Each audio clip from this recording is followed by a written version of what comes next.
Саламатсыңарбы балдар. Мен Абдуллаева Сайрагүл Ибраевна.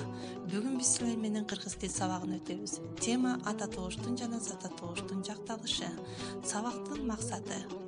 Тема менен таанышып, тема боюнча түшүнүк аласыңар. Чыгармачылык ой жүгүртүүңөр өсөт. Текстти окуп адептүүлүккө тарбияланасыңар. Өтүлгөн теманы кайталап алалы. Жактама ата тооштун жөнтөлүшү. Атооч мен, сен, сиз, ал, илик менин, сенин, сиздин, анын, барыш мага, сага, сизге, ага, табыш мени, сени, сизди, аны, жатыш менде, сенде, сизде, анда, чыгыш менден, сенден, сизден, андан. Кыргыз тилинде 3 жак бар. Биринчи жак мен, биз. Экинчи жак сен, сиз, силер, сиздер. Үчүнчү жак ал, алар. Зата тооч жак боюнча төмөнкүдөй өзгөрөт. Жекелик санда биринчи жак мен окуучу, экинчи жак сен окуучусуң, сылык түрү сиз окуучусуз. Үчүнчү жак ал окуучу. Көптүк санда биринчи жак биз окуучубуз, экинчи жак силер окуучусуңар.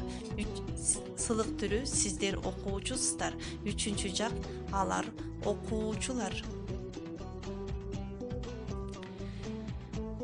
Биринчи көнүгүү текстин биринчи абзацын көчүрүп жазып, зата тооштордун жана ата тооштордун кайсы жөндөмөдө турганын аныктайсыңар. Экинчи көнүгүүдө экинчи абзацты көчүрүп жазгыла, ата тооштун кайсы жакта тургандыгын аныктайсыңар балдар. Бешинчи көнүгүү класстерди толтургула. Бала, кыз, дарыгер, жазуучу, мугалим, ишкер.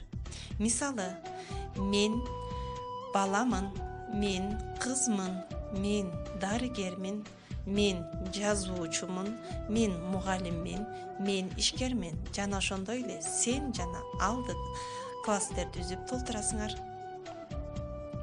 Үй тапшырма 6-чы көнүгүү. Илимпоз, киши деген зата тоош сөздөрдү жактайсыңар. Биринчи жак. Мисалы, мен илимпоз, биз илимпоз. Андан ары өзүңөр улап жазасыңар. Көңүл бурганыңарга рахмат. Саламатта калгыла балдар.